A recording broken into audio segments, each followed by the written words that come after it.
The views and opinions expressed are those of the Wrestling Fans Insight and are not associated in any way with Libsyn.com or any of the major podcasting platforms. This podcast may contain some explicit language and adult material content not suitable for children. Listening discretion is highly advised.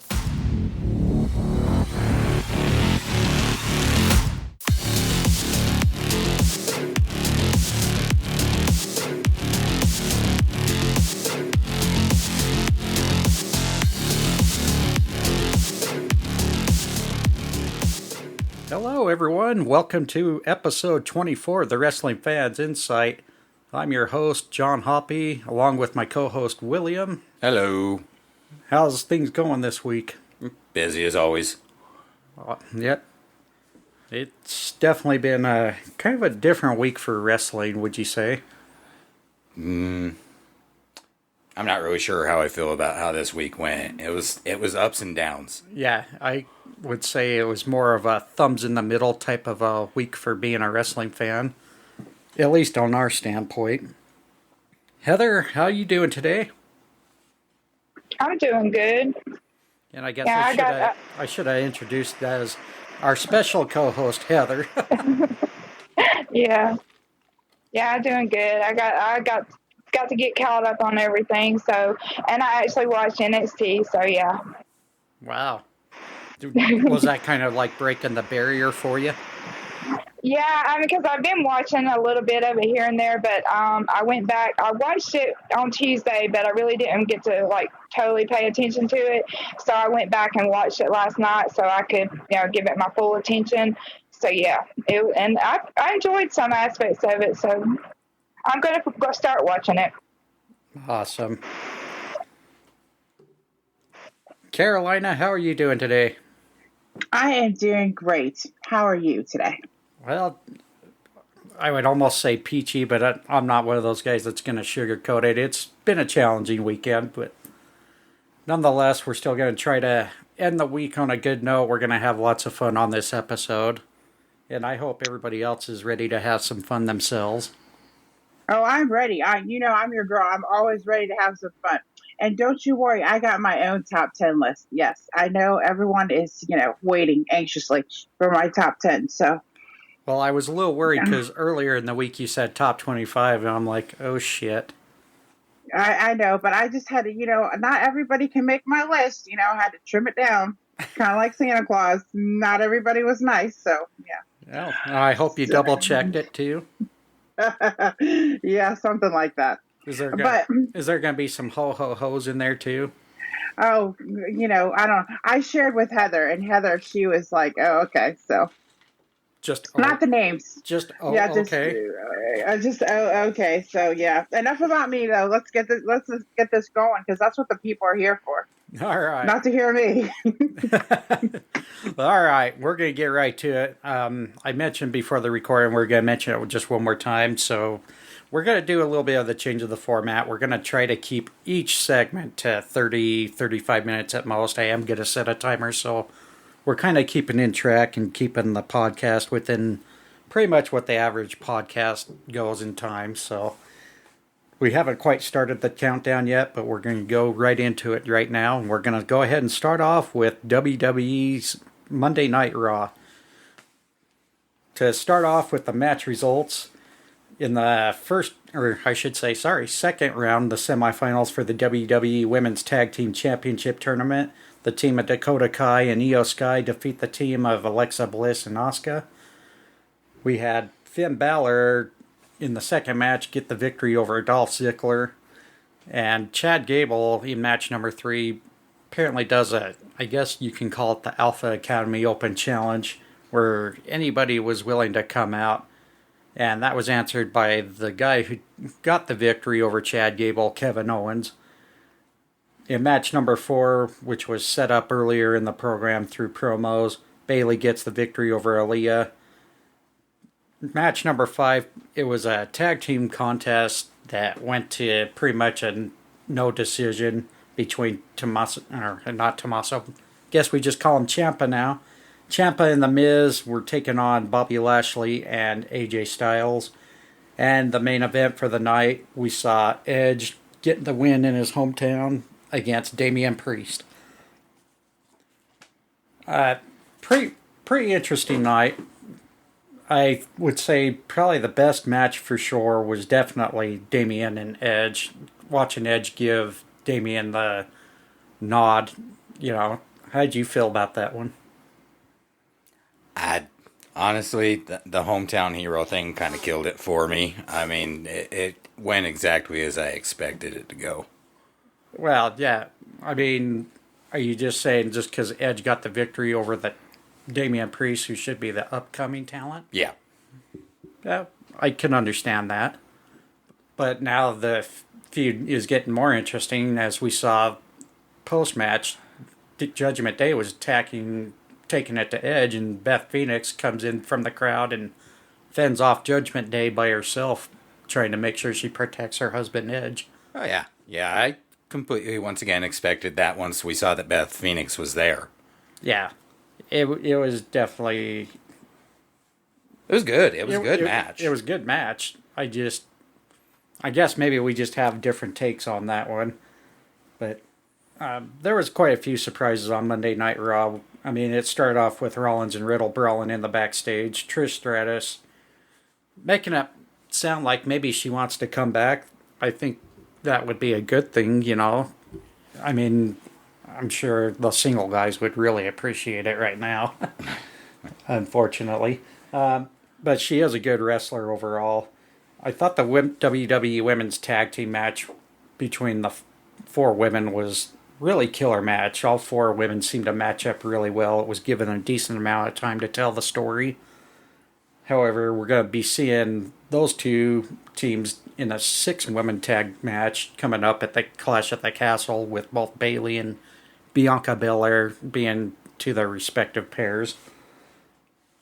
Finn Balor, Dolph Ziggler, loved the match. You can never go wrong with Dolph Ziggler in any kind of match, whether he wins or loses. It doesn't hurt that guy. But both of them were veteran talent, and they show why... I guess they should be showing... They displayed why they really are kind of the examples to follow in today's wrestling. Yep. They were doing exactly what they always do. They had a great competitive match, and they were on point. The one thing I did notice that had me laughing was towards the end of the match there, Ziggler clearly leaned into the hit. Oh, yeah. I didn't notice that part. I almost noticed a grin on his face when he did it. Oh, like he knew he messed up? Yeah. Yeah, it happens. I think there was actually a couple of those moments throughout this week's programming where guys were like, oh shit, that was a mistake. But yeah, but they played it well. Yeah, I mean, you can always fend off well from it. Yeah. Moving on, Aaliyah gets herself into a match with Bayley for later in the night. Obviously, Aaliyah being the hometown girl for that night on Monday Night Raw. Unfortunately for her, I don't think it played out very well. It didn't even seem like her own home crowd was into her.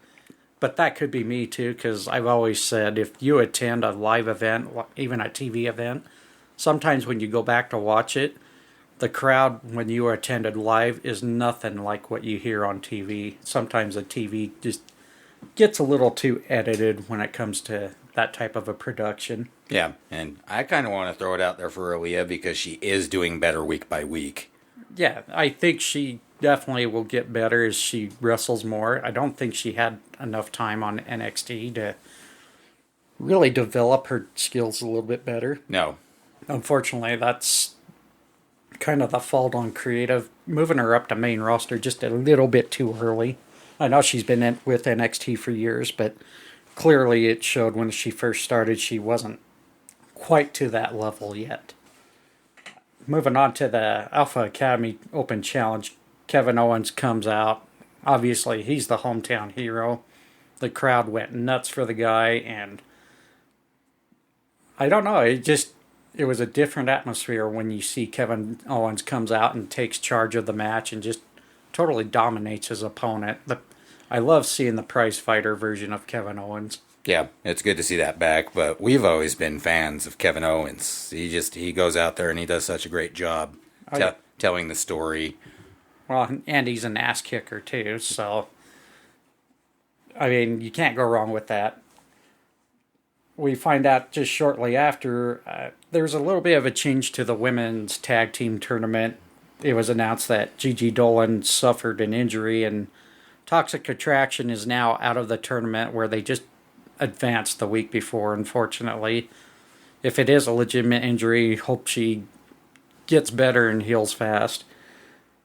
So, unfortunately, on SmackDown, we end up finding out there's going to be a fatal four-way for the last chance, where the teams who did not make it through the first round get that last opportunity. We'll get more into that once we get to the SmackDown part. Bayley versus Aaliyah, the match didn't really do it for me. I thought it could have been a much better showing. Clearly, even though Aaliyah is still improving a little bit, I just don't think she was ready. Ciampa and The Miz with going on to take on Bobby Lashley and AJ Styles. This one kind of threw me in the loop with everything going on. Dexter Lumis, toward the end of the match, kidnaps The Miz. Yep. It was a great match up until that point, and then it just became comedy. It got bizarre. Did you even recognize the first guy that they unhooded? I did not. I didn't find out who it was until I read the article later. Oh. He's a hometown wrestler. Oh, okay. So they used basically hometown talent to... Yeah. All right. Yeah, it just kind of threw me off because I'm like, I don't recognize that person whatsoever. And then all of a sudden, they went from someone trying to kidnap AJ to someone kidnapping The Miz. Yeah. So obviously, we're probably going to see a takeover with Lumis. And who knows, maybe he'll have a group going. Yeah, the only thing I'm worried about is if they try to move Indy up a little too quick. Yeah, Indy still needs a little more time in NXT to develop a little bit better, and we'll get into that because she is a part of NXT for this past week's programming. Going on, Johnny Gargano makes his surprising return. I know a lot of people who tuned in last week and have mentioned it before, wondering when Johnny was coming back. To be honest, it was even a total surprise for me, but I'm sure many people have been reading dirt sheets. Had a feeling it was coming. I just don't get into dirt sheets because I don't believe anything until it's true. Yeah, no, and I loved this. This was actually my favorite segment for the entire week, and I'll tell you why. Just that super kick to Theory's face. That did it for me. I guess it shouldn't have shocked me that Theory was coming in to interrupt to try to reunite with Gargano. Oh, yeah. But then tried to reverse the roles where Theory was going to have Gargano hold the briefcase and his bags and all that. And Gargano sticks it to him. That was an awesome segment. It was also announced we're going to see Kurt Angle involved in Raw, which will be pretty cool since it is in his hometown. Yeah, it's been a minute since we've seen him. Yeah. Well, for me, since literally, I think it was, what was it? Last October, actually, when I was on the cruise ship. The Jericho cruise ship.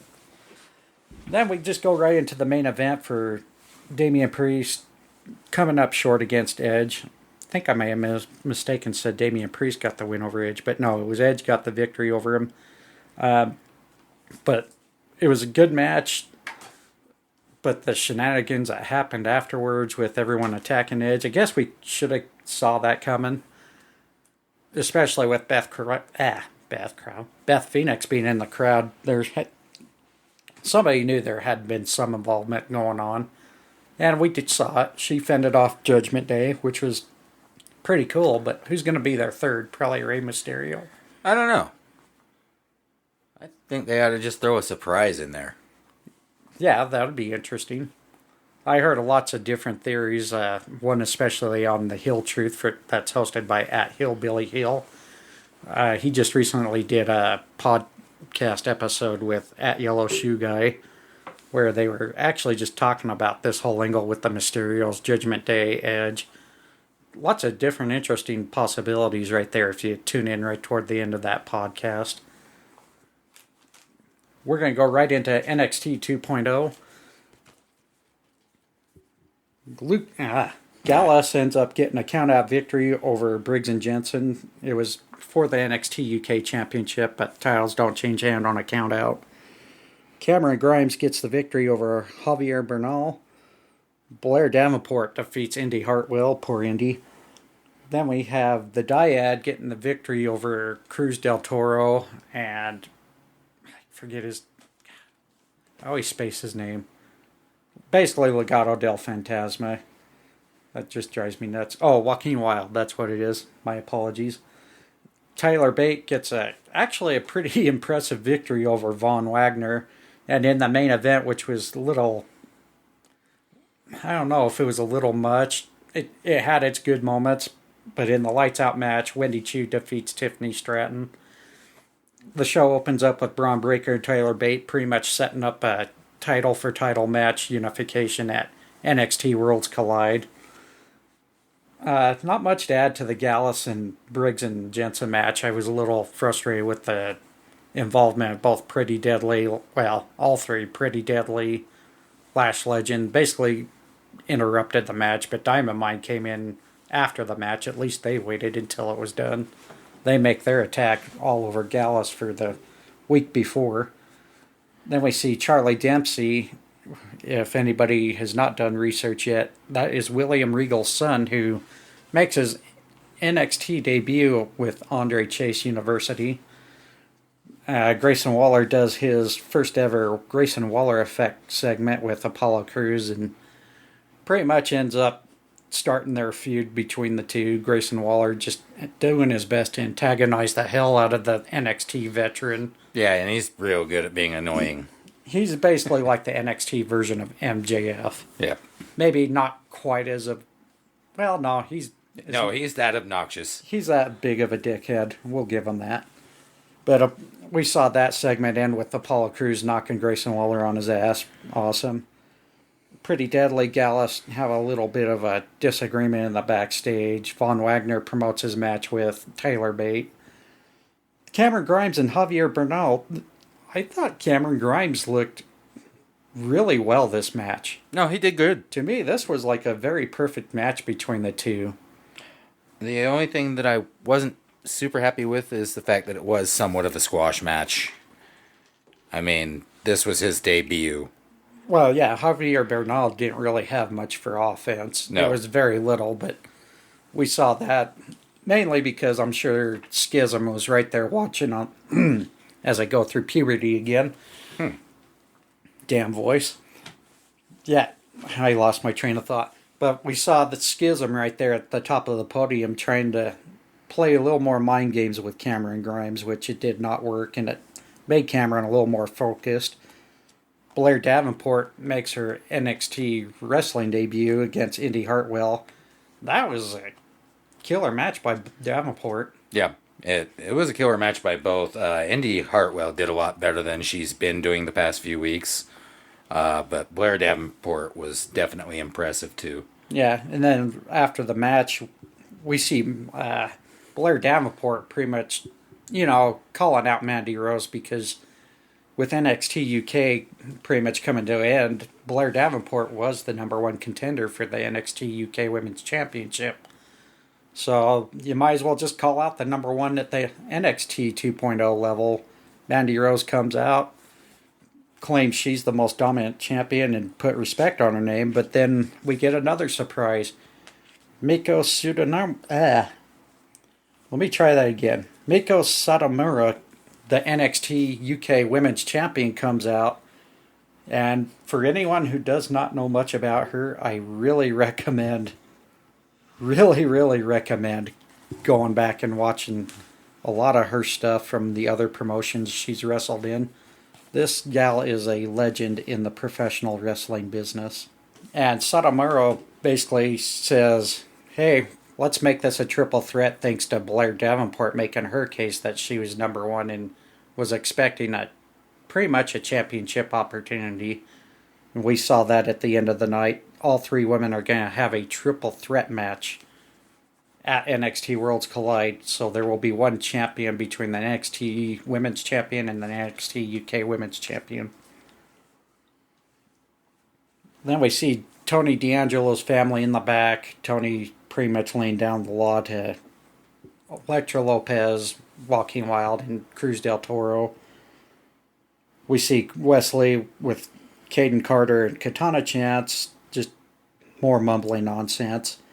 Indy Hartwell in the ring after a long couple of segments, having her little pity party, I guess, because she's been not doing so well since she's been on her own. But we see Dexter Loomis come back in the ring, take her away to the back, give her a love note, and he's taken away by local enforcement. Cora Jade makes it pretty known that she's the, I guess what you can say is she's the alpha female now of NXT. And then going into match number 4, the Dyad defeating the team of Cruz del Toro and Joaquin Wild. I thought that was a really good match whatsoever. What about you? Yeah, I don't even have any complaints about the match. Legado del Fantasma has always done well. I was more interested in the fact that the Dyad has come to start actually performing on a pretty good level. Yeah, they're coming together. The first couple of matches they had were a little bit awkward. Yeah, they were shaky. But they're, I think without having those damn robes on them and wrestling, that obviously made things a little bit better for them. But what was really cool was after the match, seeing D'Angelo berate the Legado del Fantasma. Santos Escobar pulls up in the SUV and says, "Hey, Familia sticks together, get in." And I think we're seeing the entire Familia going to the main roster right there. Which is the perfect choice. Right. But the only thing that bugs me about that whole segment is, why did you have those stipulations at the street fight if you're negating it? Yeah. What, a month later? No, last week.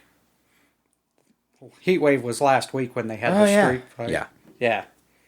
Yeah, it just... Might as well have just moved them.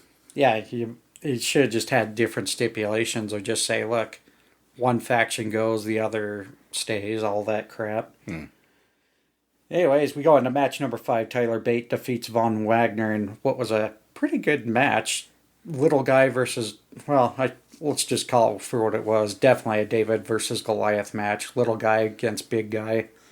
But make no mistake, Tyler Bate is one hell of a talent. He is a very strong dude, and he's proven that not just in the NXT UK inaugural championship tournament, but throughout his reign as NXT UK champion the first round. This is once again a first for me as far as watching anybody from NXT UK.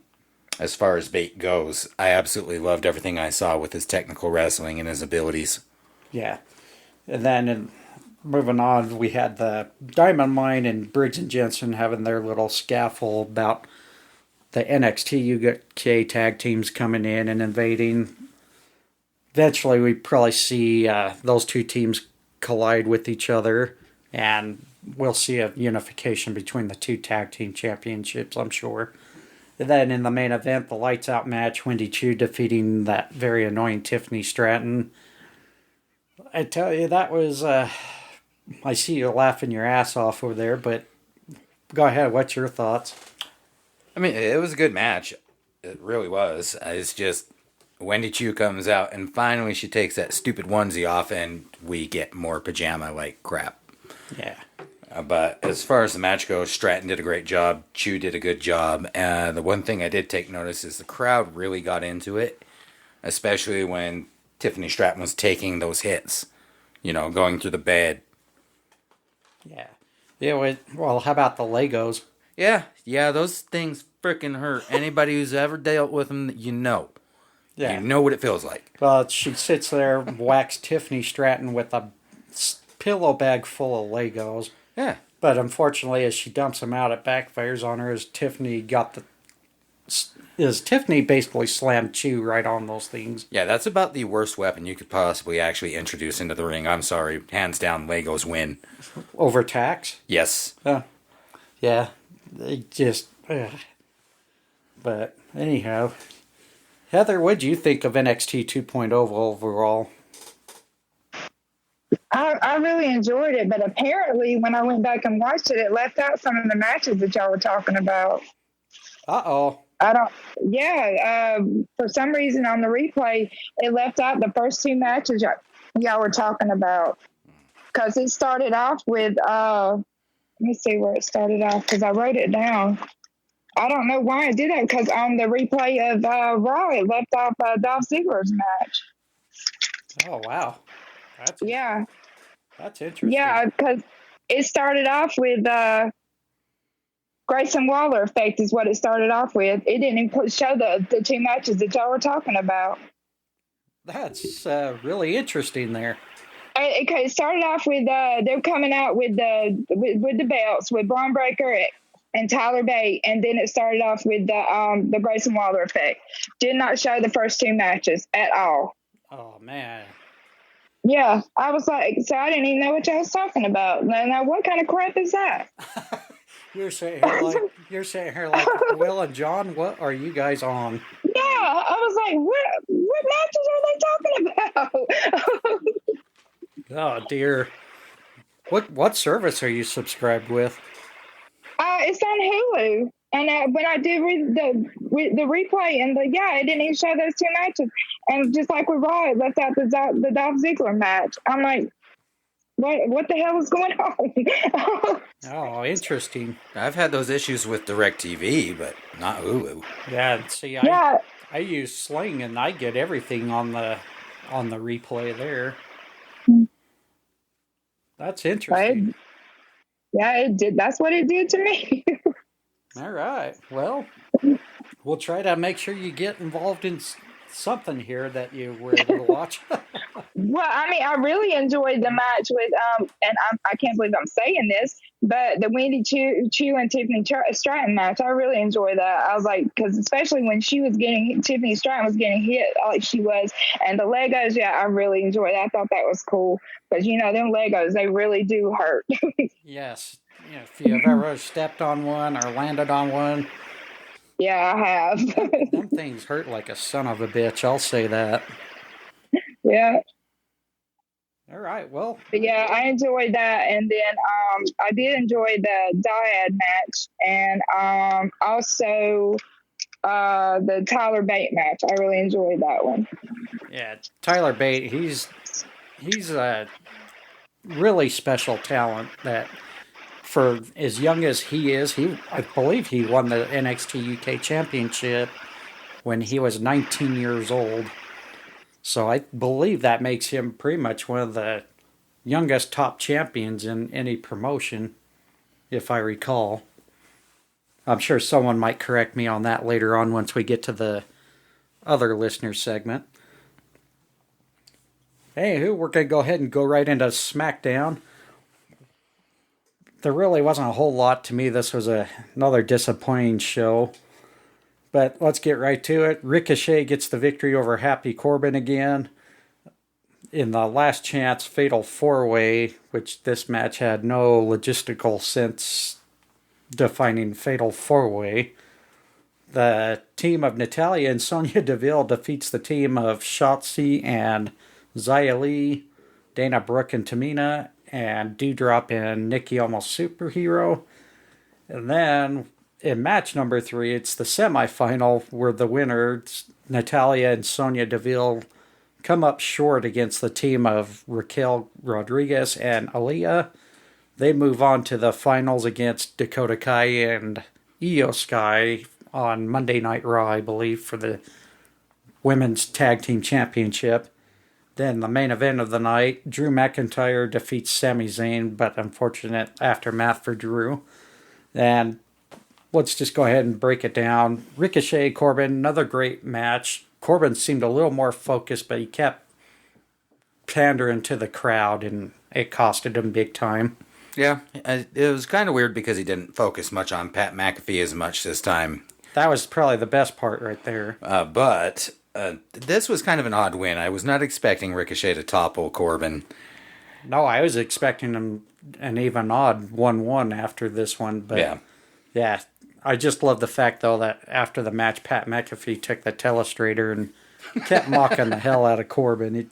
And you could even hear Michael Cole finally give in. He starts laughing his ass off. So then we see backstage segment, Street Profits, Hit Row, kind of just hitting it off with each other. Karrion Kross cuts a promo, pretty much antagonizing Drew McIntyre again. I have a really bad gut feeling we're going to see him get some kind of involvement in between Roman Reigns and the Drew McIntyre match at Clash of the Castle. Then we go into that last chance fatal 4-way. I don't have much to say about that. For one, it was quick. Two, it ended up being pointless. Well, fatal 4-way match usually means all four. You got the four people in the ring. To me, it would have made sense to have a member of each team in the ring at the same time. Yep, done it tornado style. Or even that. I mean, that one kind of, to me, it would have made more sense to have an elimination match, especially being a 2-hour program. Yeah, they had plenty of time to work with. So, really no excuses on this one. And the funny part is, I don't know, maybe I missed something, but when Sonya tagged herself in, she tagged Dana Brooke in that last little bit. Yeah. I don't think Dana Brooke was the legal person for her team. No, there was actually quite a bit of that going on throughout that match. Yeah, so the logistical sense in that whole match was already lost for me, so it really didn't do much. To me, if you were going to just do that, you might as well just said, since Toxic Attraction can't compete, you should have just took their opponents and moved them to the next round.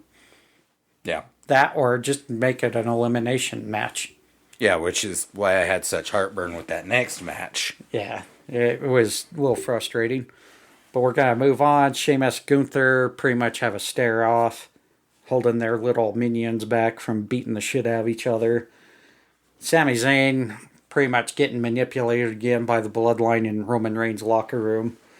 Then that semifinal match, as we mentioned, Raquel Rodriguez and Aaliyah defeats the team of Sonya Deville and Natalia. Yep. Absolutely pointless. They should have just named those two as the successors anyways. Yeah. Well, the thing that just drove me nuts is for that last little bit, you didn't see much of Aaliyah. She came in and celebrated once Raquel Rodriguez did all the work. Oh, yeah.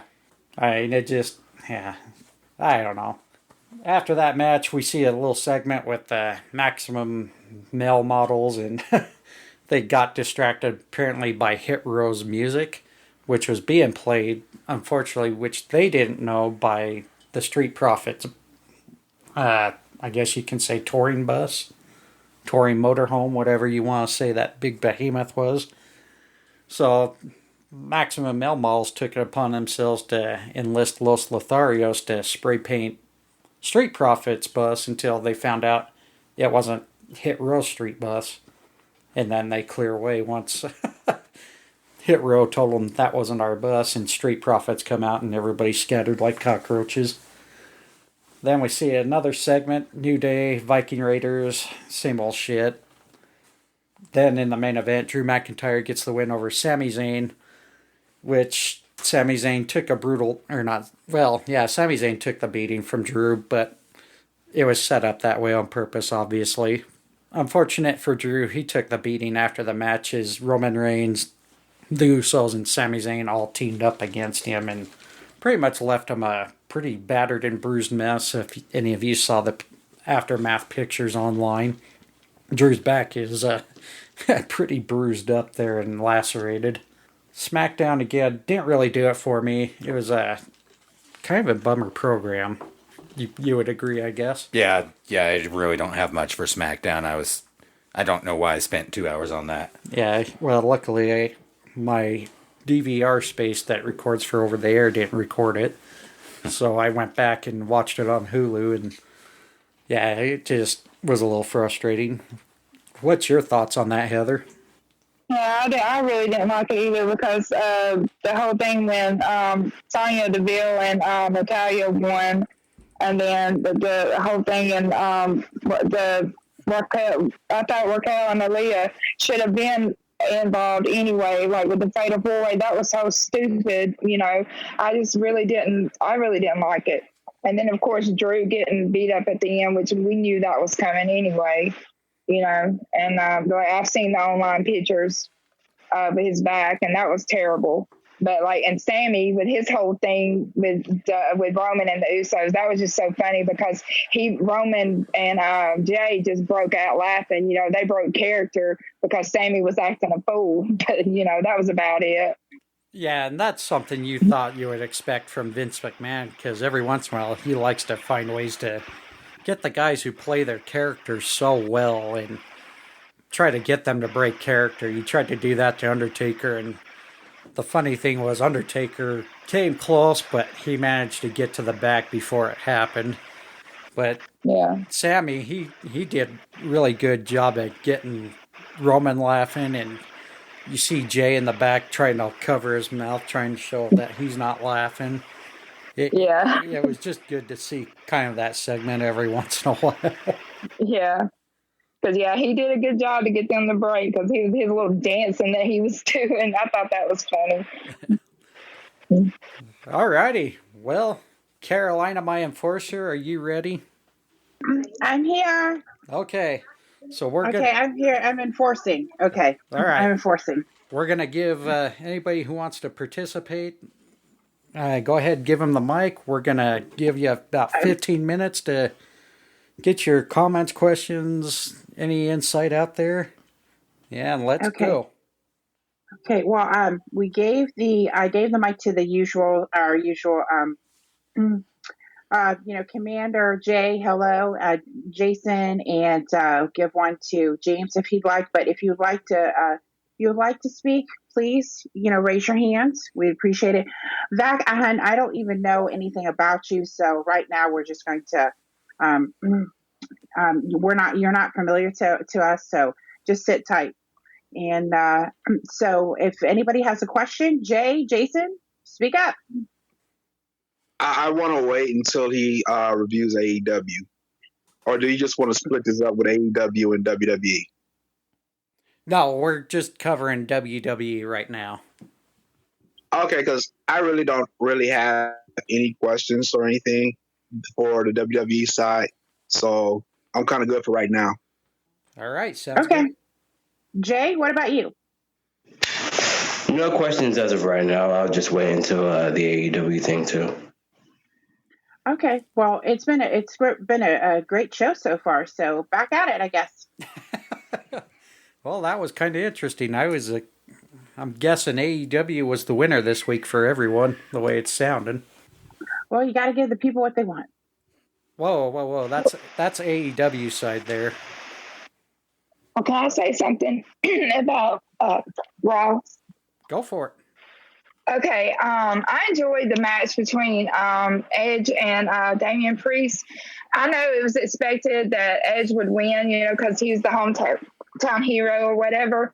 But the fact that he did the Canadian Destroyer and everything, I just thought that was so cool. And then, of course, with Beth coming in, and chasing off, Judgment Day, I'm just hoping that it is going to be a match with them and everything. But yeah, I really enjoyed that match. And, but of course, it was expected of Edge to win, but I just wanted to say that. No, I agree. I thought it was a good match. I think the only thing that was some conflicts there was mainly, I think a lot of people were hoping the hometown hero was going to give the nod to Damian Priest. But to be honest, this match didn't really even hurt Damian Priest with that loss. Edge showcased a lot of good things out of Damian Priest. The one thing I did not really like in Damian Priest's career so far is having him as a babyface. Because anybody who watched him as Punishment Martinez in his Ring of Honor days, it clearly showed he is just one of those badass heels that can get the job done. And he was not getting any reaction even when he was with Bad Bunny at WrestleMania. Bad Bunny was more over than Damian Priest, sadly. However, I think ever since they got Damian Priest to finally go full heel, it's changed the game for his character, and people are getting more into it as the bad guy and not the good guy. Yeah, I mean, I think Damian Priest is doing better since he is the bad guy. And and I also wanted to say one thing. I really enjoyed Theory getting his head kicked in.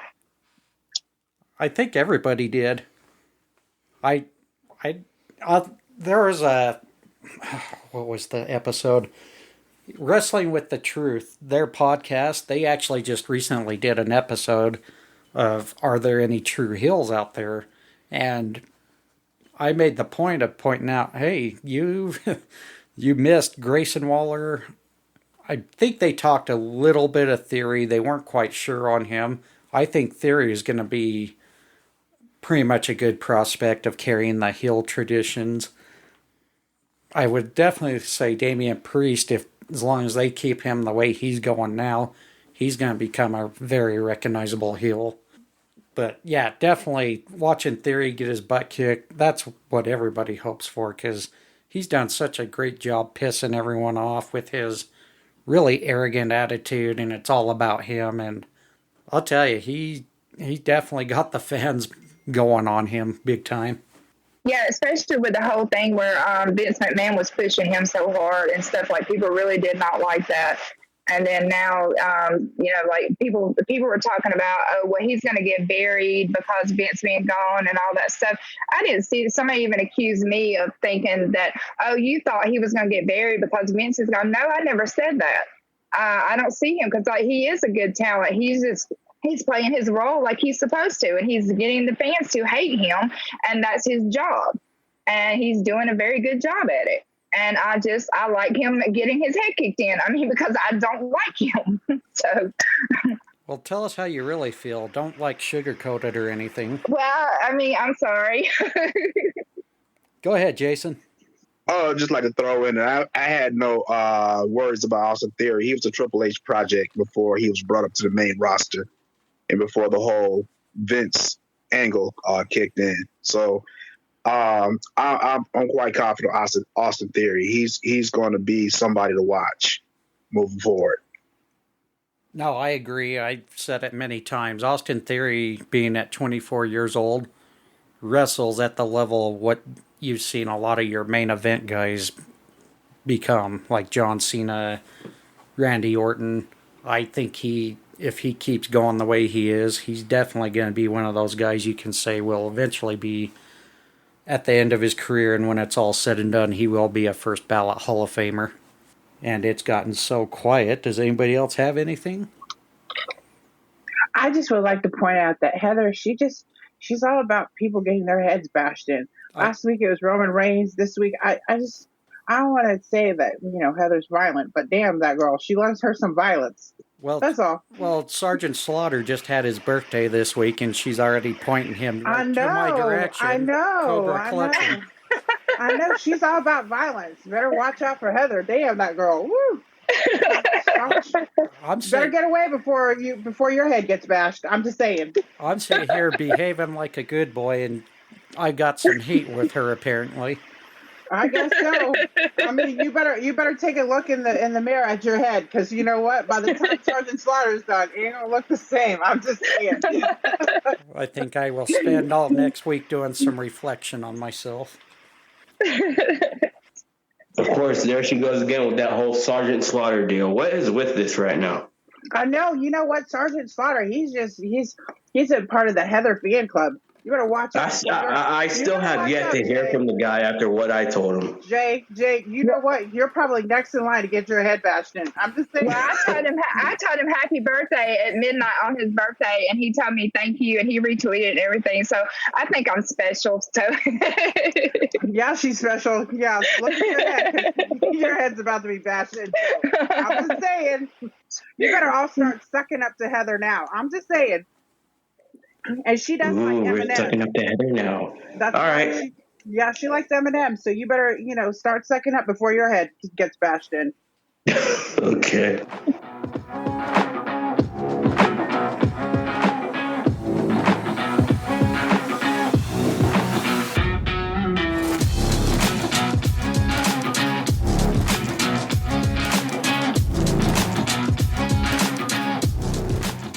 Yeah, we're back from the short break of a little music there you heard.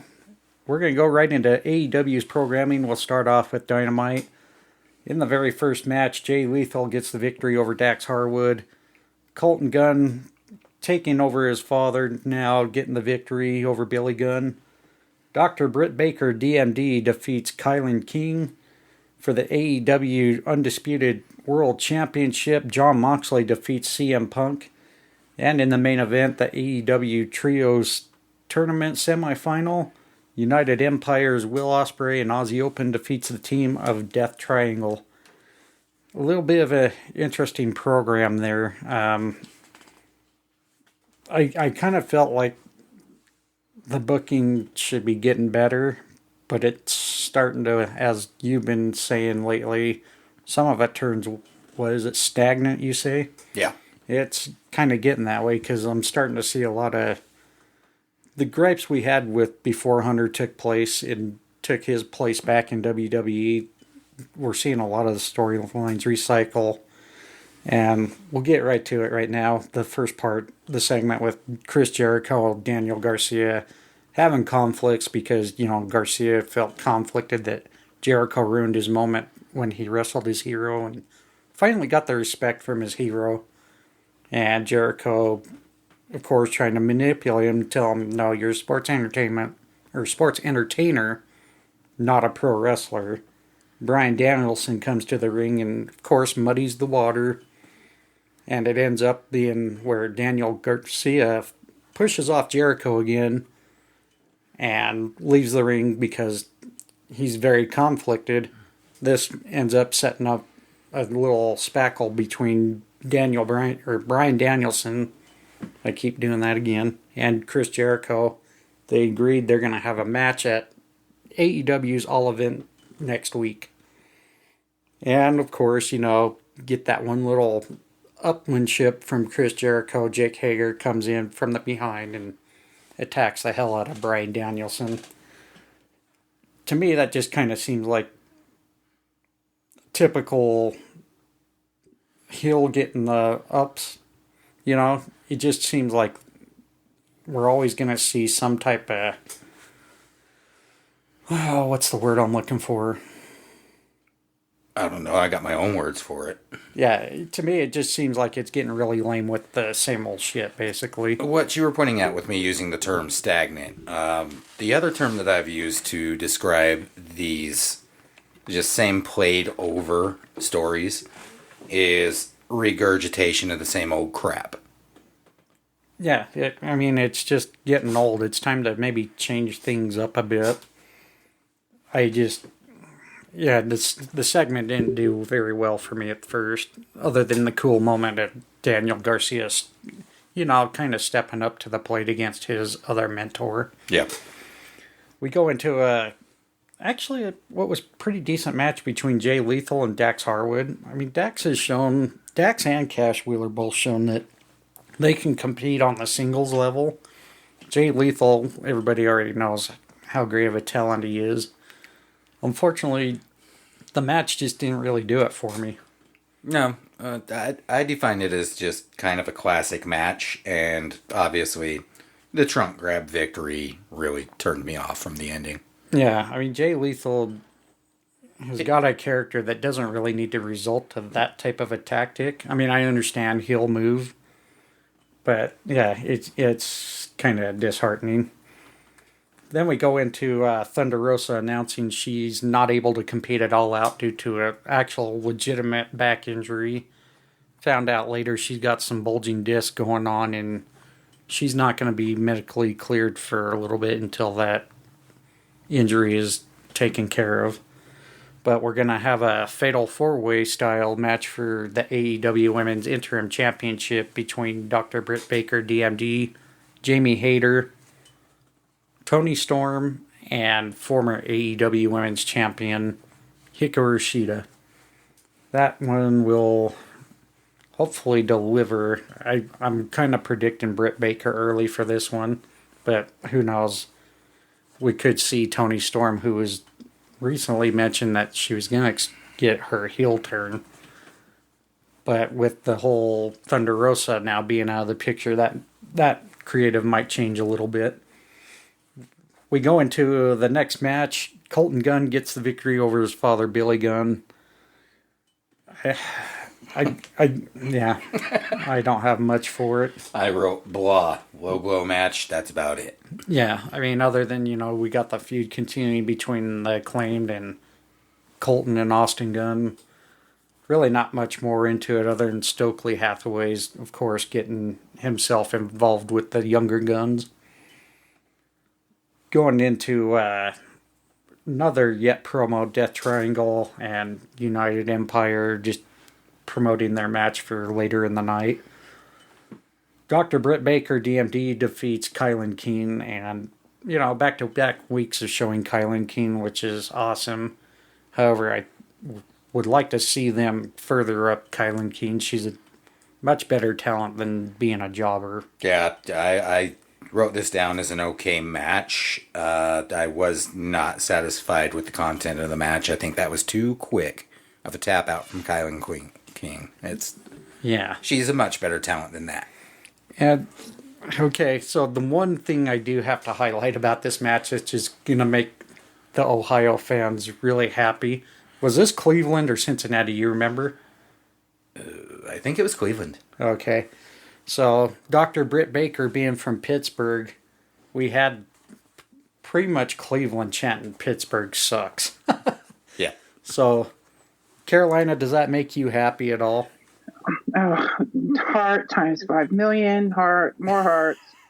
Heart. Yes. Oh my God. We cannot heart that comment enough. Say it again. We had the Cleveland fans yelling at Britt Baker, "Pittsburgh sucks." Well, that's true, but you know what? Cleveland with Deshaun Watson, that's another story for another day. Don't need to go there. Okay, back to wrestling.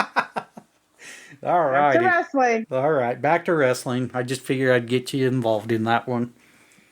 But we're going to go on. There was a backstage segment. I forgot to mention Swerve and the Glory apparently came in and saved the Billy Gunn and Acclaim being attacked by the other two members of Gun Club and Stokely Hathaway.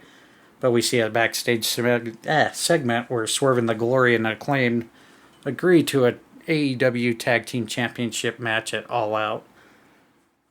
Going on to match number 4, which was really... It did not deliver. This was my biggest disappointment, and we talked about this, and pretty much all of us agreed about this last week, that if they were going to go this angle to go big, they did not go big. No, this match... I'm glad in some ways Moxley won, but this match definitely could have went longer. And the one thing that really bugged me about this match is, okay, which foot was it that was really injured?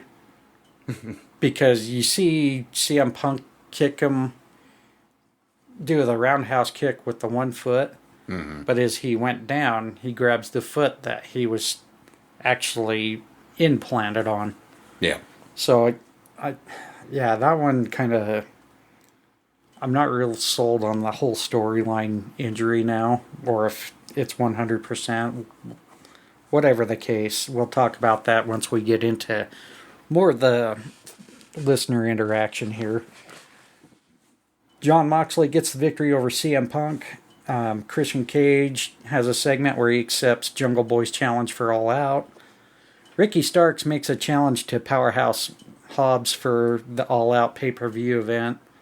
Moxley has his typical raging promo, being all pissed off and everything. And then the AEW Trios semifinal match. Match of the night. Yeah, I mean, that one definitely deserved where it needed to be in the card. Absolutely. And we finally got to see Kip Sabian not have a box over his head and gets involved with attacking Pac. He's been pretty much attending all of Pac's All-Atlantic Championship title defenses. Yeah. I think we're going to eventually see those two feud for that championship down the road, whether it be at one of the AEW's pay-per-view events or wherever Pac tours to defend that championship, which is pretty much the reason for that championship, actually. Yeah, both these teams did a killer job. Death Triangle I've always been a huge fan of. United Empire came in and tore it up and worked extremely well with them. Yeah, Will Ospreay, I tell you, he's one of those talents that doesn't really get exposed enough, especially here in this country and all around the world. But the rest of the parts of the world, he's very well known, and he's not the IWGP United States champion, former IWGP heavyweight champion. He's held many titles in New Japan, also with the promotion. I want to say Revolution or Evolution, something like that. You see him carrying that belt every once in a while on AEW programming. But yeah, him and Aussie Open, along with when he has the rest of members like Jeff Cobb and Kong, I can't remember his full wrestling name. Nonetheless, I mean, yeah, you got those guys. You got Pac, Penta, Ray Phoenix. You know, those guys can just kill it any night they want. Heather, what'd you think of Dynamite? I really liked it, except for like I did not like the CM Punk and the Moxley match. I mean, of course I liked that Moxley won, but just the way it went down, I did not like that. I figured it was gonna, because I had been waiting on that match. I thought it was gonna be a real good match, but the way they did it, I didn't like it. But of course, everybody's saying that's gonna be the main event at All Out, but I don't see how they're gonna let it play out because he's supposed to be injured. But I really enjoyed the main event, and I did put that as match of the night because I really enjoyed it. Because I mean, it was all action, just really excellent match. Yeah, for me, it needed more time. Yeah, it did. It needed more time for what it was. I mean, I get Punk trying to sell the foot injury and all that, but that could have gone a little longer for sure. Yeah, it could have. It was. I'm sorry, I don't mean to interrupt you, but I mean, it just ticked me off because I was like waiting for that match, just waiting, and then it ended like that. Like it was ridiculous. Yeah, and it really has me worried about how they're going to go about the main event with All Out for that AEW championship. If that's the direction they go, everybody's expecting it, but my only worry is now that we have Moxley as the undisputed AEW champion. I don't know. If they put that title back on Punk, it's almost kind of like they really wasted a good match between these two. And I don't think it's fair to both talent to do that. No, I mean, I didn't want Punk to get the belt at the time that he did anyway. Like a lot of people said that they felt like it was the right time, this and that, but I didn't want, I wanted Hangman to keep the belt longer than he did, but they said, well, it felt like it was time for Punk to get it, but then he got injured, and then they did the whole interim but for Moxley having it, and then for them to have the match like they did and to end it like they did that quick, I just felt like that was wrong. And then now they're coming back and saying that they're going to have the match at All Out, but you ended it supposedly where Punk was injured. So how are you going to pull this whole thing off is what I'm trying to see. Like, because I mean, I've just been waiting for Punk to come back and to have this match, and then you end it like you did, and it just was a waste to me. Like, so I'm hoping like somehow they're going to find a way to pull this off. But then again, like how, is my whole thing. Yeah. Especially when it's only like a week and a half away. You're really going to have a lot of logistical issues keeping that storyline going. You have anything else there, Will? No, I don't have anything else. All right. Well, let's go right into the Rampage segment. Very short one, of course, 1 hour programming. First, open up the AEW quarterfinals. House of Black comes up short, and yes, you heard that right if you did not watch it. House of Black lost to Dark Order. Dark Order is going to advance to the semifinals and take on Best Friends. Yeah, this was an interesting match. I was not expecting it whatsoever. It was definitely savage, and probably my favorite part is Miro coming out. Yeah, his music distracting the entire House of Black. Yep. Who was it that got the pinfall on Malachi? Was it 10? I think it was. Yeah. I remember one of them rolled up Malachi, got the victory, which is a little unusual to see. Yes. Especially for a guy like Malachi Black, you would never expect that kind of a finish on him. Yeah. But unfortunately, it is what it is. But with the post-match, they kept attacking Miro. House of Black kept attacking Miro. Don't know why Dark Order wouldn't have stayed and tried to help the guy out, but they left. But we see Sting and Darby Allin come to the aid of Miro. So I think eventually we're going to see a trios match between those two factions. Hook's interview, pretty much short and to the point. Obviously, the other members of Jericho Appreciation Society, I can never remember their names. Angelo Parker and I can't remember the other guy. Apparently that's how much he makes a difference for me. They're making it clear they want the FTW Championship. In the second match of the night, if you call it that, TNT Championship, Wardlow retains against Ryan Nemeth. And post-match, Jay Lethal and pretty much announces his trio's partners, the Motor Machine Guns, as they're going to eventually take on Wardlow and FTR, which I believe is scheduled at All Out. Yeah, that should be actually pretty interesting. Yeah. And then the baddies have their little interview in the back. Jade dismisses Layla Gray and Lexi Nair, and I think it was Lexi Nair that was trying to interview her. But Jade issues the challenge to Athena for the TBS Championship at All Out, and Athena has accepted the old-fashioned way by attacking Jade. So we'll see that match take place finally. I think Athena might be the one that they have her take that championship off Jade, which will be a little interesting. We'll see. Yeah. Then we have the mixed tag match for number 4 of the night. Sammy Guevara and Tay Mello defeats the team of Ortiz and Ruby Soho. Hold on there, buddy. Oh, what did I miss? You missed Hobbs versus Ashton Day. Oh, I did. Damn it. That's 2 weeks in a row. Well, there's a good reason. I mean, yeah, it was a short match. These two matches were just squash matches. And I even had that written down before the baddies interview. I must have really just spaced it. Sorry, guys. But yeah, Powerhouse squashes Ashton Day. Nothing much there other than post-match the Factory shows Will Hobbs that they made the attack on Ricky Starks, which didn't really look like much of an attack. No. I hope that watch imprint didn't hurt Ricky too hard. But then we go into the mixed tag match. Sammy Guevara, Tay Mello defeats Ortiz and Ruby Soho.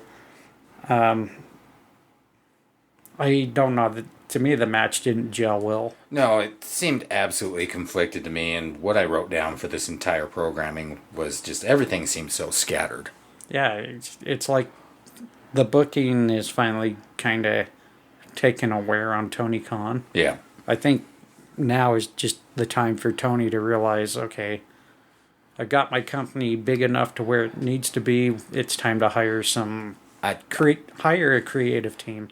I honestly would like to see Dustin Rhodes in that position. Well, I believe he is a coach for the women's division. Right. But I'm not so sure Dustin would be the way to go right now either with the creative process. I would definitely I definitely wouldn't go with Hollywood writers like Vince did, for sure. No. I mean, get some wrestling minds in there and let's see what kind of way they can take that. Because there's no reason AEW can't have much better programming with the talent they have. Yeah. Other than that, the only other side note I have, of course, Anna JS comes in, throws Soho into the steps during the match, which leaves Ortiz by himself, and Sammy gets the victory on him. It was kind of a dud.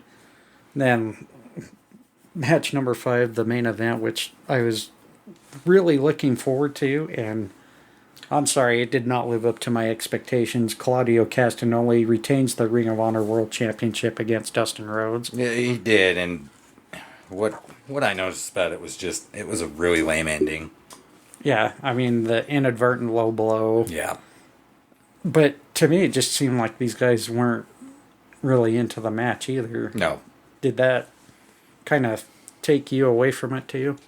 It did, but the overall program really just kind of killed me after that first match. The first match was decent, but the rest of the night was just crap. Yeah, it just, like I said, and I'm sure we got a listener that's going to have a couple of views on that, and But Heather, how did you feel about Rampage? Yeah, the only thing I really liked about it was the first match and then Miro coming out, and then I liked when Sting and Darby came out at the end. That was really about the only thing that I enjoyed about the night, because like the squash matches and everything, it's just, yeah, it wasn't really that good. Yeah, I mean, it definitely was a little bit of a frustration for the night, and like Will mentioned, the programming just, it definitely have seen better days, and it's, I don't know, it's, there's definitely something Tony needs to change up, and he needs to change it up quick if he wants people to take his product a little more serious. Did you have anything else on that, Will? I really do not. Okay. With that being said, why don't we get into the listeners' reactions, questions, comments? Please remember to raise your hand so we can see who wants to come up first.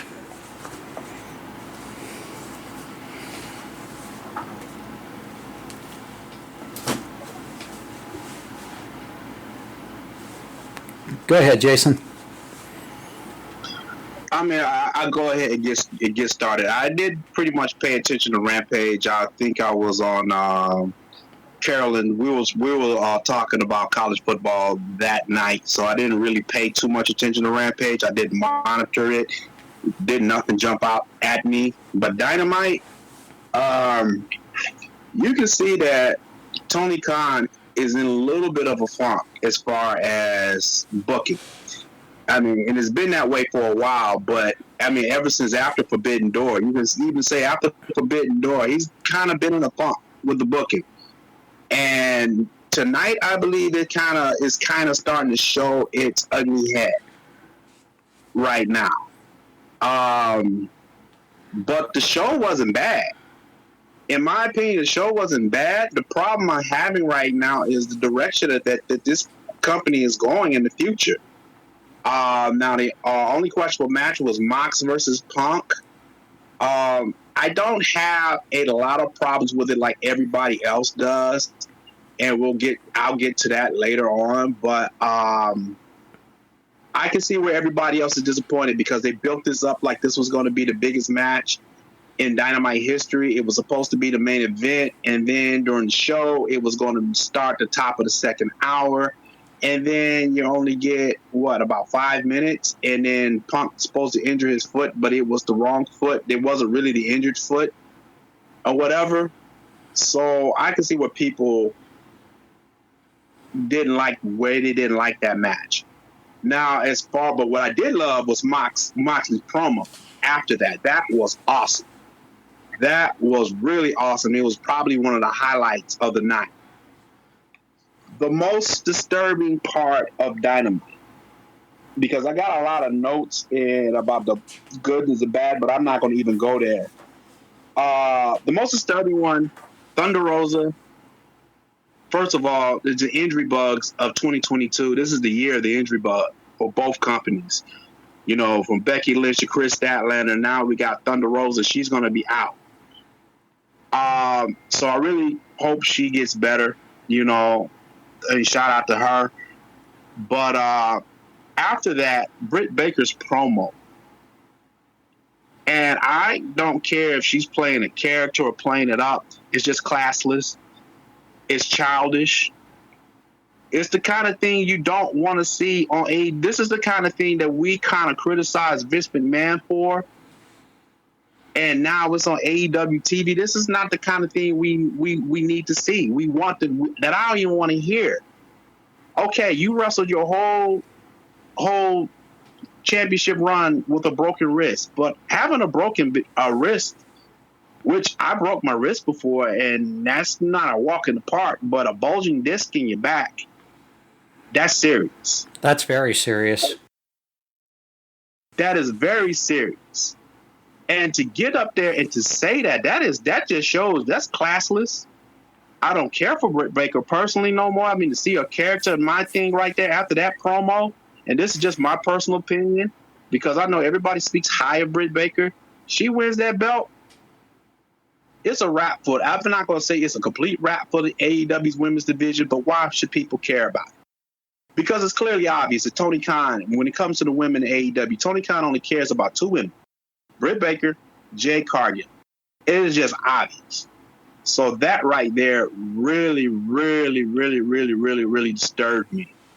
I don't want to get too much about the dirt sheet. I'm glad you mentioned about the dirt sheets because I don't pay attention to the dirt sheets. The only thing I would say about the dirt sheet reports about AEW and what has been going on backstage, a little bit of it has played out on Dynamite this week.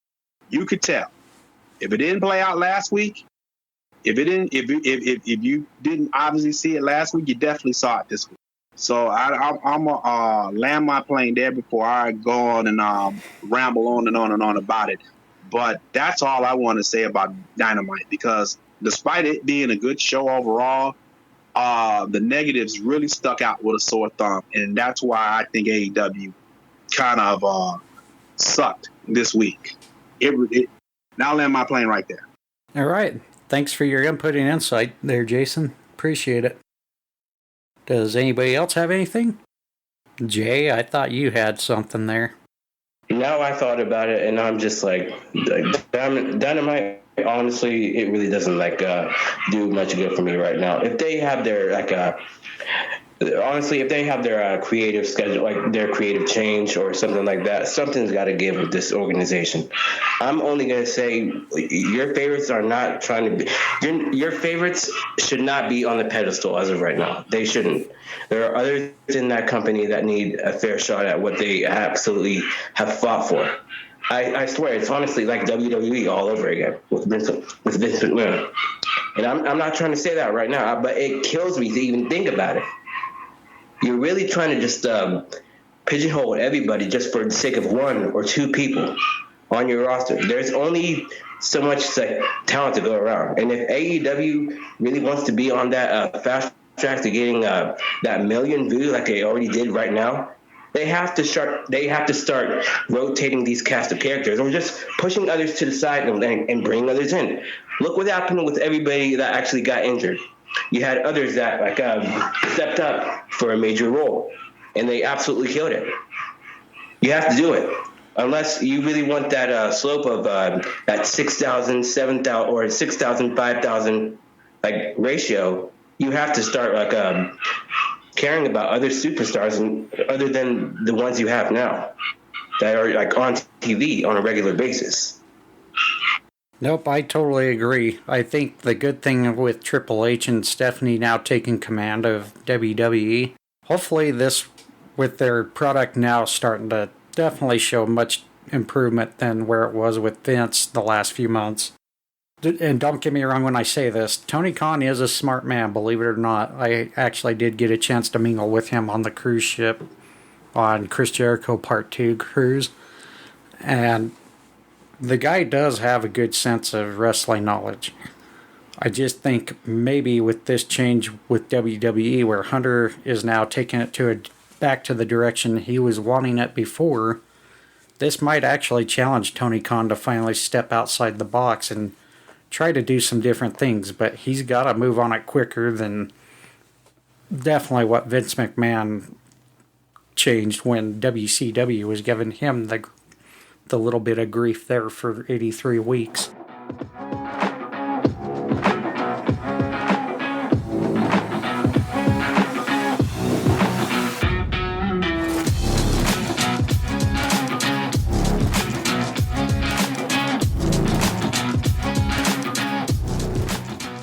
We're going to hit our final segment here, our very favorite, the top 10 wrestlers of the week. Each and every week we compose our list basically of who wrestled and where we figured they where they fall in our own top 10s. Will, you got a good list this week, I'm sure. I have a conflicted list. This was different. We had a hard time last week with our list because there was so much great content. And this week I struggled because of the AEW programming a bit. But I've got the top 10. The only one I'm really going to explain my reason for is number 1. No. So. Well, like I said, you never have to explain your top 10. Everyone has their top 10s. And everyone listening and participating, if you got your top 10s, we definitely want to hear them. So let's go ahead and we'll get the top tens going. Shall we start with the lady first?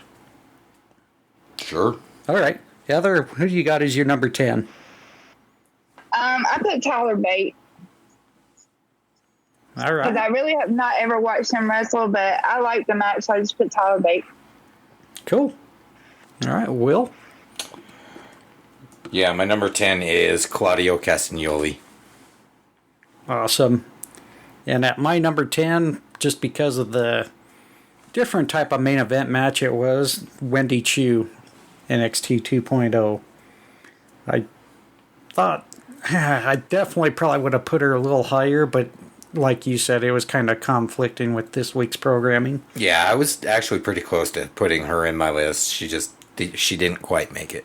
Yeah, to me, she made it just because I saw a much more serious side of her on this. Yeah. But anyways, Heather, you're number 9. Wendy Chu. All right. High five, girlie. Will, you're number 9. Kevin Owens. Wow. I figured he probably would have been higher this week on yours. No. Oh. Anyhow, my number 9, Finn Balor. Going into number 8, Heather. I put Bobby Lashley. Good choice. Will? Yeah, Dark Order. For their upset victory over House of Black there. Absolutely. Plus, I've always just really been a big fan of them. Yeah, very unexpected, but it's kind of nice to see something a little surprising once in a while. And Yeah. I gave number 8 to Wardlow. I would have placed him a little higher, but I want to start seeing a little more competitive matches with the TNT title defenses. Yes. Heather, you're number 7. Dark Order. Wow, you two are consistent. Did you share a list with each other? No. Oh, okay. No. Okay. Thought maybe you were pulling a heel turn on me. Anyways, Will, you're number 7. Blair Davenport. Good choice. Good choice. My number 7 went to Damian Priest, even though he came up short against Edge. I feel Edge made him look even better in that main event spot on Raw. And I really think we're going to get some good things out of Damian Priest as he progresses in his WWE career. Heather, you're number 6. I put Claudio. All right. All right. My number 6, John Moxley. Yeah, and then my number 6 was yours. Number 7, I believe, Blair Davenport. Yep. Yeah, I thought she definitely had a good showing. Number 5, Heather. I put Moxley. Don't laugh, that's her guy. Well, no, it's just you're kind of correct about our lists being really similar. Oh, shit. You too. Oh, boy. Are you going to start sicking Sergeant Slaughter on me, too? If I got to get involved with Twitter, sure. Oh, shit. Anyways, you're number 5. Oh, you gave your number 5. No, I have not. Oh, sorry. Did you get her number 5? Yeah, you did. Yeah. Okay, so my number 5 is actually Kylan King. Oh, Yep. good one. Yeah, she definitely should be an honorable mention on mine. I don't know why I didn't put her on my honorable mentions, but my number 5 went to Dr. Britt Baker, DMD. I'm sorry, Jason. But, yeah, it just... Her in-ring has definitely developed a lot better over the years when I very first saw her, which I believe the first time I ever watched her wrestle was the All-In pay-per-view where all the independent promotions got together and Yeah. proved that butthead Dave Meltzer wrong. Especially when he said they wouldn't get 10,000 draws and they exceeded that. But from that time, I've watched her. Yeah, she's definitely developed to being a better in-ring performer. Her promo skills, yeah, after this week probably maybe needs to tone down just a little bit, but yeah, nonetheless, she's my number 5. And going into number 4, Heather, who do you got? Number 4, I put Drew McIntyre. Yeah, definitely a good one to have in there. Will? Yeah, my number 4, Tyler Bate. Yep, he had really good showing. My number 4 was United Empire's Will Ospreay and Aussie Open. I thought they had a real killer match there with Death Triangle. Probably would have been a little bit higher if it wasn't for the involvement of Kip Sabian, but it is what it is. But now we're going into number 3. Heather, who do you got? I went ahead and put Dax, even though the match didn't end like it should have. I went ahead and put Dax. Yep, good. Oh, what? My number 3? Yeah, you're number 3. Raquel Rodriguez for pulling it on her own. Yeah, that was a little disappointing at the end of that match there. I thought it was funny, though, that Bailey pointed that out after the match was over. Oh, how convenient, Elias now here. With lots of energy. Yeah. My number 3 goes to the team of Dakota Kai and Io Sky. Their match with Alexa Bliss and Asuka on Monday Night Raw. It was just one of those killer tag matches. I think should have been more toward the end of the night. It wasn't bad to have as an opener, but that definitely was more a main event level type match. Who you got for number 2 there, Heather? I put Edge. All right. Your number 2? United Empire. Wow. Yep. No. They definitely deserve being way up there this week. My number 2 went to Jon Moxley, and he would have been my number 1 had the match gotten a little more time and a little more storyline wise. But I think they went with the right move by having him become the undisputed AEW champion. And for the final, number 1, Heather, who's your top of the week? Death Triangle. Good choice. Yep, definitely a good choice. So, my number 1, I'm just going to go ahead and say welcome back. Joey Gargano. Thank you for that kick into Theory's face. Wow. You and Heather are so similar, it scares me. Yeah, well. You just like to pick on Theory, the little guy, the new guy? Little. Well, okay, young guy. Jeez. Yeah, my number 1, just because I've been a big fan of his since his Ring of Honor days. Just seeing the prize fighter, Kevin Owens. He is coming out of answering Gable's challenge on Monday Night Raw and showing his prize fighter side. I'm hoping at some point we're going to see him with yet another run with the top title in the company. He's definitely earned it. He's showing his normal wrestling style. And I hope they do not have him tone it down like Vince McMahon had him do. With my honorable mentions, though, I will mention some of the talent that I thought could have made my top 10. Definitely Dolph Ziggler, Edge, Ricochet, Cameron Grimes, Drew McIntyre, and Powerhouse Hobbs. Those were my guys that I could have been considering my top 10, but I didn't feel they quite made it with the rest of mine. Did you have any honorable mentions, Will? No, not really. How about you, Heather? No, I didn't. Yeah, right. With that being said, anybody have a top 10 they want to share? Yeah, I got one. Go for it. All right. First of all, the honorary mentions first KO, Jay Lethal, and somebody escaped my head, and I'll probably get back to him. But let me go ahead and go to the list. Number 10 is Johnny Gargano. It's good to see him back. You know he's going to do good things when once he gets back in the ring in the WWE. And I'm looking forward to that. Number 9, it was good to see Bayley back in the ring. You know, Bayley's one of my top 5s in the women's game. So it's good to see Bayley back in there. Number 8, I'm going to give it to both Tiffany Stratton and Wendy Chu. It's great to see the former Karen Q actually do what she is good at doing. I I mean, we haven't seen. I mean, the most I've seen for Karen Q in the WWE outside the Mae Young Classic was the Maylene character in this Winnie 2 gimmick. I kind of disagree with you a little bit, John, when you said early on about the getting her out the onesie and then she had another one. I mean, I was just happy that she's not wrestling in a full onesie no more. So her and her little ring gear right there didn't bother me because she wasn't in there. I kind of felt bad for the woman. That was actually William that said that. Oh, yeah, really? Okay, all right, yeah. Whoever's, yeah, I mean, but yeah. I just a little bit disagreement. It wasn't no big thing, but it was a little bit of disagreement with that. Number 7 is Blair Davenport.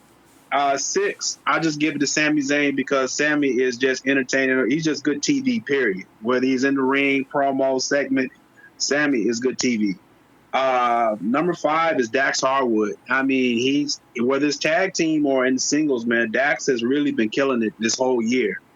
I mean, if y'all want to say he's Wrestler of the Year, I mean, you won't get no argument for me for Dax Harwood. Number 4 is Tyler Bate. And 3 is Will Ospreay. 2 is John Moxley. And my number 1 is going to the hometown boy, Edge, this weekend. I just loved how he performed. Damian Priest, who was also my other honorary mention that I did not, that's who escaped my head. But Edge is my number 1. Awesome. Great list there.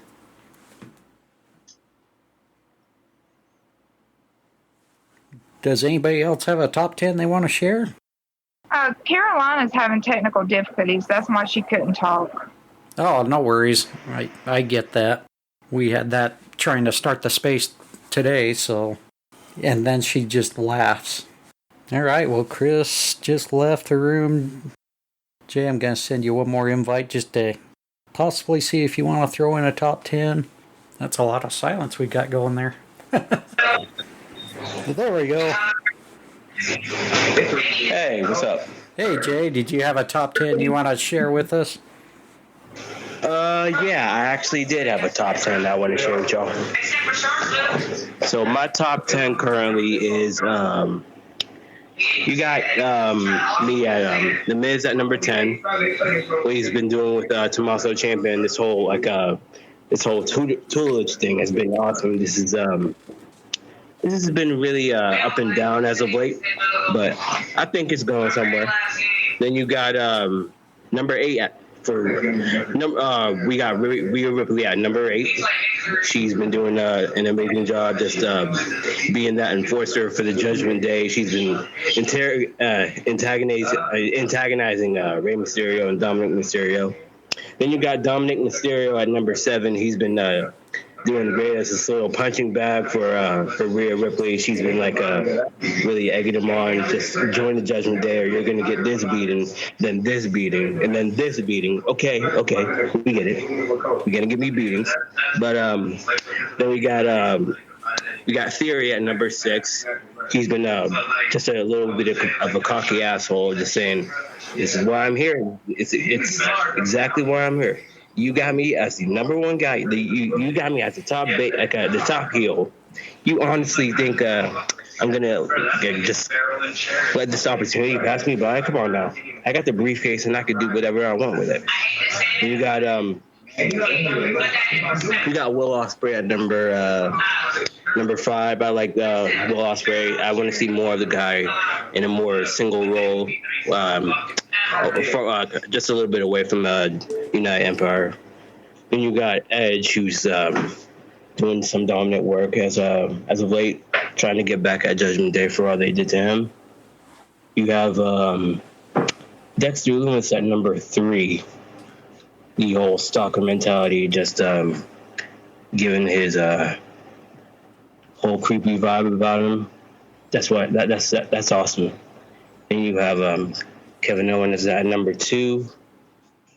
Whole dominant prize fighter, wanting to get back at the top. I love it. And then I'm gonna put John Moxley at number 1 for those who are absolutely surprised at that.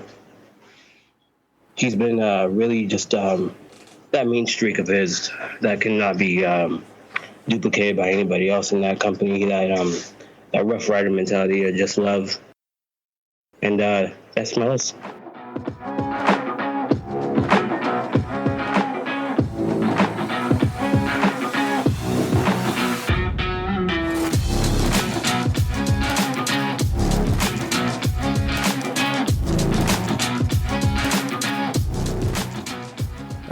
and that's going to do it for this week's episode of the Wrestling Fans Insight Podcast. I'd like to thank each and every one of you who decided to tune in live and take participation live on this recording on Twitter Space.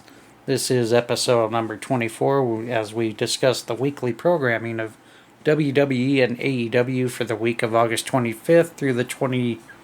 27th? Whatever 26th. 26th, which was Friday. And basically want to give a thank you to Libsyn.com for allowing us to host our podcast on their server, Pixabay.com for letting us donate to their site and allowing us to use royalty-free music provided by GVid and Light Saturation and Coma Media. You can also listen to our podcast on Spotify, Apple Podcast, iHeartRadio, Odyssey, Player FM, Samsung, GL7, Boomplay, Deezer, Ghana, Rezo, and more recently we found out about a month ago we're actually having our content uploaded to the YouTube channel. Just search for Wrestling Fans Insight Podcast. Also want to say you can interact with us on multiple different platforms. We have a Facebook group. Find us on the Fans of Pro Wrestling. I'm on Twitter on 2 different accounts. You can find me at WF Insight Podcast or at John JOHN WF Insight on Twitter. We can also have a voicemail system. It's area code 385-367-4772. Be sure to leave us a voicemail or whatnot. And I want to thank my co-hosts, William Hoppy, Heather, most special enforcer, Carolina there. I'd like to thank Jay Commander Aziz on Twitter. Jason, do you want to give us your handle there, Jason? My bad, I didn't hear you. What's up? Oh, no, you're good. I was just giving a thank you to you. What's your handle on Twitter? Sorry, I can't see it. Oh, it's at DNegronomics. It's kind of hard to. It's complicated. Let's just say. Oh, it's all good. Commander Aziz J. His handle is J5_18_93. Carolina, you can reach her at Caro CAROBUCKS, and you can also reach Heather on Twitter at BamaGirl_4, the number 4 that is, _EVA. And with that being said, Heather, Will, you guys got anything else? Nothing. Aussie Open versus the Elite. Should be a banger. Yeah, we'll definitely, reminding our listeners, we will definitely be taking next week off Twitter Space. We'll have a pre-recorded segment. Remember, you've got a triple header coming up. I first said double header, but was corrected by Jason. Remember, you got NXT Worlds Collide. We have AEW's All Out and WWE's Clash at the Castle. That being said, everything's final. We're going to end this recording. This is John Hoppy, your host, and we will catch you next time.